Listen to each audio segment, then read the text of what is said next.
नमस्कार बच्चों, मेरे द्वारा आप लोगों को नवबोध लेखा शास्त्र क्लास 12th के चैप्टर फर्स्ट साझेदारी फर्मों का लेखांकन के आधारभूत सिद्धांत के क्रियात्मक प्रश्नों के हल की सीरीज चल रही है, जिसमें हमारा प्रश्न क्रमांक है 14। चलो हम देखते हैं कि प्रश्न क्रमांक 14 में आपको क्या कहा है और आपको प्रश्न में क्या क्या बनाना है और किस तरह से इसको सॉल्व करना है। तो बच्चों चलो पहले हम प्रश्न को क्लियर कर लें। तो प्रश्न को हम देखते हैं बच्चों। तो प्रश्न में हमको कह रहा है इसमें हमारे कौन कौन पार्टनर हैं। तो हमारे पास यहाँ पे जो पार्टनर हैं अनिल, विमल और सुनील है, जो अपने लाभ हानि का डिस्ट्रीब्यूशन 3:2:1 के रेशो में बांटते हैं। उनकी पूंजी कैपिटल क्रमशः 40,000, 40,000 और 20,000 है। प्रत्येक साझेदारों को 5% इंटरेस्ट ऑन कैपिटल पूंजी पर ब्याज पाने का अधिकार है। विमल और सुनील क्रमशः उनको 600 रुपये, 600 और 400 रुपीज़ मंथली सैलरी पाने का अधिकार भी है। और वर्ष में 2007 में अनिल ने अपने पर्सनल यूज़ के लिए 4,000 रुपये और विमल ने 4,000 रुपये और सुनील ने 4,800 रुपये इस आशा से विड्रॉ किए हैं कि भविष्य में हमको प्रॉफिट और सैलरी मिलेगी। और करेंट ईयर में वर्ष का लाभ वेतन लगाने के बाद, मतलब जो यहाँ पे आपको प्रॉफिट दे रहा है 32,000, जिसमें से सैलरी को ऑलरेडी वो माइनस कर चुका है, इसलिए profit and loss appropriation account बनाते समय आपको सैलरी को नहीं लिखना है। हाँ, पार्टनर्स कैपिटल अकाउंट में इसका उल्लेख किया जाएगा। तो इस तरह से साझेदारों को वेतन लगाने के बाद किंतु उनकी पूंजी पर ब्याज लगाने के पूर्व है, मतलब इसमें इंटरेस्ट ऑन कैपिटल लगाया जाएगा।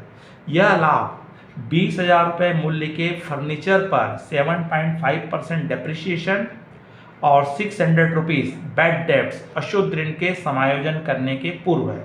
तो बच्चों जो हमको यहाँ पे जो 32,000 प्रॉफिट दिया हुआ है, उस प्रॉफिट पे ये दो एडजस्टमेंट नहीं किए हैं। या तो आप वर्किंग नोट में इन एडजस्टमेंट को करके माइनस करके यहाँ लिख सकते हैं, या तो आप चाहें तो profit and loss person account में भी शो कर सकते हैं। तो चलो बच्चों देखते हैं ये अकाउंट्स हमारा किस प्रकार बनेगा। इस पे हम बनाएंगे profit and loss appropriation account और साथ में पार्टनर्स कैपिटल अकाउंट बनाएंगे जब कैपिटल फ्लैक्चुएट होने पर, अस्थायी पूंजी होने पर।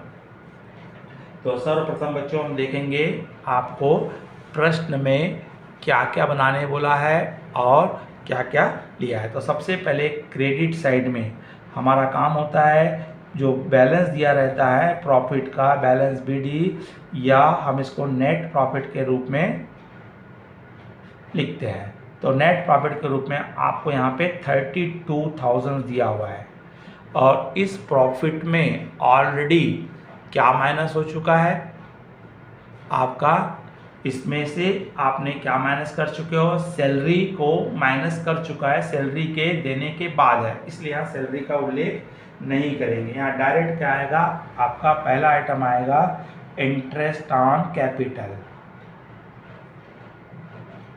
Interest on capital. और कौन कौन है यहाँ पे, अनिल है, विमल है और सुनील है। तो इन तीनों को हमको क्या निकालना पड़ेगा, इंटरेस्ट ऑन कैपिटल को कैलकुलेट करेंगे और कैलकुलेट करके फिर इसका इंटरेस्ट लिखेंगे। तो वर्तमान में इनकी कैपिटल कितनी कितनी दी हुई है, तो अनिल की कैपिटल है यहाँ पे 40,000 रुपीज़, और उसके पश्चात हमारा विमल है, तो विमल की कैपिटल भी 40,000 रुपीज़ है, और सुनील है, सुनील की कैपिटल यहाँ पे 20,000 रुपीज़ है। और रेट ऑफ परसेंट आपको वो परसेंटेज बोला है 5% बोला है, तो 5/100, 5/100, 5/100 करके आप निकाल सकते हैं।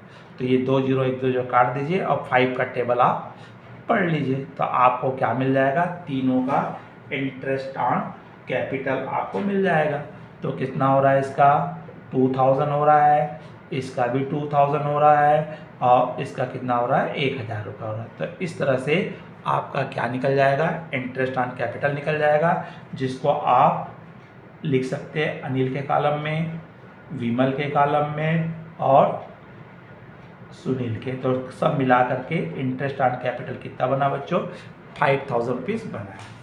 उसके पश्चात आपको प्रश्न में बोला हुआ है विमल और सुनील को मंथली सैलरी पाने का अधिकार है, लेकिन यहाँ नहीं लिखेंगे क्योंकि ऑलरेडी इस प्रॉफिट में से पहले ही माइनस हो चुका है, इसलिए दोबारा यहाँ नहीं लिखा जाएगा। हाँ, उसके पश्चात हमको यहाँ पे एक बोला हुआ है कि इन्होंने जो 32,000 रुपये का प्रॉफिट दिया हुआ है, उस प्रॉफिट में इसने 20,000 रुपीज़ फर्नीचर का डेप्रिसिएशन 7.5% और 600 रुपीज़ बैड डेप्ट्स का इसने एडजस्टमेंट नहीं किया है, तो उसको हमको यहाँ पे एडजस्टमेंट करना पड़ेगा। इसलिए सबसे पहले आपको यहाँ पे क्या लगाएंगे? डेप्रिसिएशन लगाएंगे। क्या लगाएंगे? डेप्रिसिएशन लगाएंगे, डेप्रिसिएशन ऑन फर्नीचर। तो डेप्रिसिएशन ऑन फर्नीचर लेंगे तो यहाँ पे डेप्रिसिएशन आपको कितना दिया है? 20,000 रुपीज़ का फर्नीचर है और उसका रेट ऑफ परसेंट 7.5 है और अपॉन 100 है। एक पॉइंट को हटाने के लिए आप एक जीरो लगा सकते हैं और इसको आप सॉल्व कर लीजिए। तो 70 हम यहाँ निकाल लेंगे, तो 20,000 का कितना परसेंट बोला बच्चों? 7.5% एंड यहाँ 7.5% बोला है। तो आप इसको निकालोगे तो 1500 रुपये आता है। 1500 रुपीज़ इसका डेप्रिसिएशन निकल के आता है, जिसको आप डेबिट साइड में लिख दीजिए। और एक आइटम हमको और आपको यहाँ बोला हुआ है बैड डेब्ट्स बोला हुआ है। क्या बोला हुआ है यहाँ पे?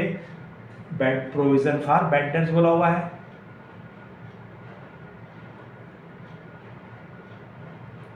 Provision for bad debts.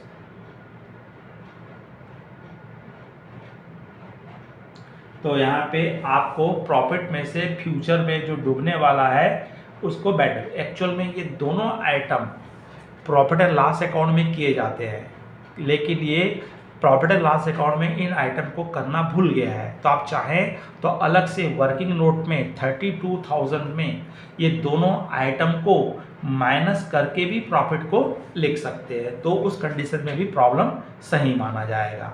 अब उसके पश्चात इन दोनों का आप क्या निकाल लीजिए?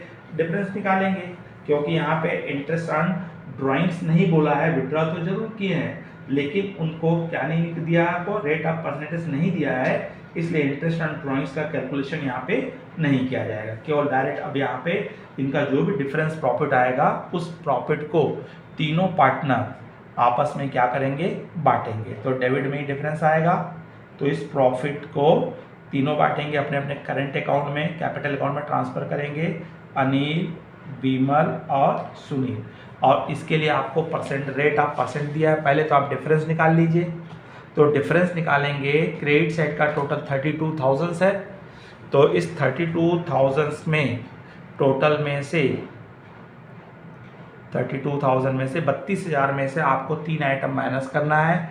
एक 5,000 माइनस करना है और एक 1500 माइनस करना है और एक 600 माइनस करना है। तो इनको माइनस करने से आपको 24,900 आ रहा है, 24,900, और इसके बाद इसका टोटल आ रहा है 32,000। आप पूरा कर लेंगे। अब इस 24,900 को आपको तीनों पार्टनर में डिस्ट्रीब्यूट करना है, जिसको आप वर्किंग नोट में कर सकते हैं। तो वर्किंग नोट में करेंगे तो यहाँ भी कौन कौन है बच्चों? तो इनका रेशो क्या दिया प्रश्न में देख लीजिए। तो प्रश्न में बताया है 3:2:1।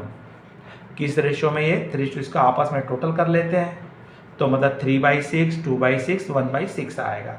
और यहाँ पे बांटेंगे विमल और सुनील को, तो टोटल को उतार लीजिए 24,900, इसका 3/6 करेंगे, 24,900 का 2/6 और 24,900 का 1/6।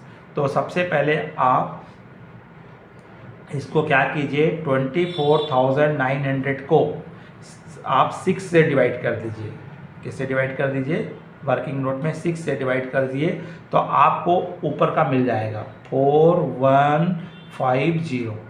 अब इस अमाउंट को आप पहले 3 से मल्टीप्लाई कर दीजिए, फिर 2 से मल्टीप्लाई कर दीजिए और फिर उसके बाद 1 से मल्टीप्लाई कर दीजिए, तो आपको तीनों का प्रॉफिट मिल जाएगा। इसका मिल जाएगा 12,450 और उसके पश्चात आप 2 से मल्टीप्लाई कर दीजिए, 249 सॉरी, आप 4150 को आप मल्टीप्लाई कर दीजिए किससे, 2 से, तो आपको मिलेगा 8300 और इसको डायरेक्ट ले लेंगे 1 से मल्टीप्लाई करेंगे तो 4150। तो इस तरह से बच्चों इनको आप क्या कर सकते हैं, लाभ को वर्किंग नोट में बांट लीजिए और जब बढ़ जाएगा तो बढ़ने के बाद यहाँ पे आप उतार दीजिए। तो इसके हिस्से में आ रहा है 12450, इसके में आ रहा है 8300 और इसके हिस्से में आ रहा है 415। तो इस तरह से इस प्रॉफिट का तीनों में क्या कर दिया जाएगा, बंटवारा। अब वैसे ही बंटवारा हो जाता है तो हमारा एप्रोप्रिएशन अकाउंट कंप्लीट हो गया है। अब इसमें आपको पार्टनर्स कैपिटल अकाउंट बनाना है। अगर आपको फिक्स में बोलेगा तो आप 2 बनाएंगे, एक करेंट अकाउंट और कैपिटल अकाउंट, और जब आपको परिवर्तनशील बोलेगा, फ्लैक्चुएटिंग बोलेगा तो सिंगल बनेगा। तो सर्वप्रथम इसमें सभी आइटम लिखे जाते हैं, इसलिए यहाँ पे सबसे पहले आएगा बाई बैलेंस ब्रॉट डाउन, साझेदारों की उनकी अपनी कितनी कितनी कैपिटल है। तो उनकी कैपिटल कितनी कितनी थी, अनिल की 40,000 है, विमल की भी 40,000 है और सुनील की हाफ है 20,000 है। फिर आ जाएगा इंटरेस्ट ऑन कैपिटल आएगा, तो इंटरेस्ट ऑन कैपिटल आया था इसका 2000 और 1000 आया था। और उसके पश्चात इनका आ जाएगा सैलरी आएगी, क्योंकि यहाँ पे सैलरी दिया जाएगा, लेकिन हमने एप्रोप्रिएशन अकाउंट में नहीं लिखे थे। इसलिए नहीं लिखे थे क्योंकि ऑलरेडी 32,000 में उसने क्या कर चुका था, माइनस कर चुका था। और यहाँ पे सैलरी बोला हुआ है, दोनों यहाँ पे बताया है कि 2007 में वेतन की आशा में, मतलब इसमें दिया है आपको विमल और सुनील को क्रमशः 600 रुपये और 400 रुपये मासिक सैलरी पाने का अधिकार है। तो 600 रुपये मंथली बोला है, किसको किसको बोला है, यहाँ पे उसी पार्टनर को दिया जाएगा, सबको नहीं दिया जाएगा, विमल और सुनील को, मतलब अनिल को नहीं मिल रहा है। किसको नहीं मिल रहा है, अनिल को नहीं मिल रहा। तो विमल को बोला हुआ है प्रश्न में 600 रुपये पर मंथ, तो 600 रुपये पर मंथ है तो 600 रुपये को 12 से मल्टीप्लाई कर दीजिए। तो 12 से मल्टीप्लाई करने से क्या आता है, 7200 आता है। तो किसको मिलेगा, विमल को मिलेगा। उसी प्रकार आपको बोला हुआ है, सुनील को बोला है 400 पर मंथ बोला है, तो 400 को 12 से मल्टीप्लाई करोगे तो क्या आ जाता है, 4800 आ जाता है। तो इस प्रकार से सैलरी को अपना कैपिटल अकाउंट में लिखा जाएगा। उसके पश्चात इनके द्वारा जो प्रॉफिट हुआ था, profit and loss appropriation account से, उस प्रॉफिट का भी इन्होंने बंटवारा कर चुके थे। तो 12,450 अनिल का था, 8,300 रुपये विमल का था और 4,150 रुपये किसका था, आपका सुनील का था। अब उसके पश्चात इन्होंने पर्सनल यूज़ के लिए कुछ राशि विड्रॉ की है, तो विड्रॉ करते तो ड्राइंग डेबिट में आ जाएगा, तो ड्राइंग्स अकाउंट। तो तीनों ने यहाँ पे विड्रॉ किए है। तो बताया प्रश्न में, तीनों ने, अनिल ने 4,000 रुपये, विमल ने 4,000 रुपये और सुनील ने 4,800 रुपये पर्सनल यूज़ के लिए क्या किए, विड्रॉ किए। और इसके अलावा इंटरेस्ट ऑन ड्राइंग्स का उल्लेख नहीं था, और 2 जो एडजस्टमेंट थे वो ऑलरेडी केवल एप्रोप्रिएशन अकाउंट में किए जाते हैं, इनका पार्टनर से कोई रिलेशन नहीं होता है। अब इस तरह से आप इसको क्लोज करेंगे। तो आप पहले अनिल का क्लोज कर लीजिए अकाउंट। तो अनिल के क्रेडिट साइड में क्या क्या आया है, इसकी कैपिटल 40,000 रुपये है, प्लस 2,000 रुपये उसका इंटरेस्ट का है, प्लस 12,450 रुपये इसका किसका है, प्रॉफिट का है। तो इसका टोटल आ रहा है 54,450। कितना आ रहा है, 54,450। इसमें से 4,000 माइनस कर लीजिए क्योंकि उसने अपने पर्सनल यूज के विड्रॉ किया है। तो इसका डिफरेंस आ जाएगा डेबिट साइड में 50,450, जो हमारे लिए क्या कहलाता है, बैलेंस CD कहलाता है। ठीक उसी प्रकार विमल का भी निकाल लीजिए। विमल का भी 40,000 रुपये है, प्लस उसका 2,000 इंटरेस्ट का है, एक्स्ट्रा इसको 7,200 रुपये सैलरी का भी मिला है और 8,300 रुपये प्रॉफिट का मिला है। तो इसका आता है 57,500। और 57,500 में से 4,000 इसका ही माइनस हो जाएगा, क्योंकि इसने भी पर्सनल यूज़ के लिए 4,000 निकाल चुका है। तो इसका आ रहा है 53,500, 53,500। ठीक उसी प्रकार सुनील का निकाल लीजिए। इसकी कैपिटल 20,000 रुपीज़ है, इसका इंटरेस्ट ऑन कैपिटल 1,000 है, और सैलरी 4,800 है, और प्रॉफिट 4,150 है। तो इसका टोटल भी आ रहा है 29,950, और इसमें से आपको 4,800 पर्सनल यूज़ के लिए विड्रॉ कर लिया। तो इसकी कैपिटल आ रही है 25,150। तो इस तरह से तीनों पार्टनर की वर्तमान कैपिटल निकल जाएगी, और इनका आप अकाउंट क्लोज कर रहे हैं, इसलिए सामने में आपका टोटल लिख दीजिए 54,450, 57,500 और 29,950। तो बच्चों इस तरह से आपका ये प्रॉब्लम सॉल्व हुआ। अगर आपको समझ में आया होगा तो लाइक कीजिए, और अगर आप इस चैनल में नए हैं या आपने अब तक सब्सक्राइब नहीं किया है तो तुरंत आप चैनल को सब्सक्राइब कर दीजिए, और साथ ही आप अपने दोस्त भाई को अवश्य शेयर कीजिए। और अगर आप चाहें तो कमेंट्स बॉक्स में आप अपनी राय दे सकते हैं, किसी प्रश्न को पूछ सकते हैं, अपनी उपस्थिति दर्ज कर सकते हैं। तो बच्चों नमस्कार, जय हिंद, जय भारत।